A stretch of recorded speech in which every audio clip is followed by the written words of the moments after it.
Test point sa electronics at sa printed circuit board. Ito yung kung saan pwede ka magkabit ng isang testing device o ng isang probe device.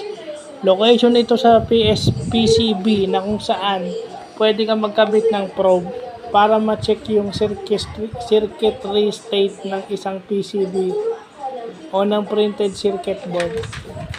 So, yun yung sinasabing TP. Doon pwede ka mag-check ng state ng circuitry kung gumagana ba yun.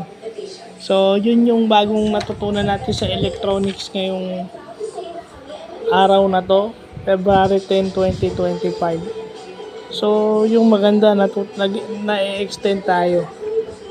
So, kasi baka yung nasa industry, lalo na yung sa humahawak ng hardware, alam na to. Ako dito lang naman sa bahay. So, baka bagong knowledge. So, yun lang pa.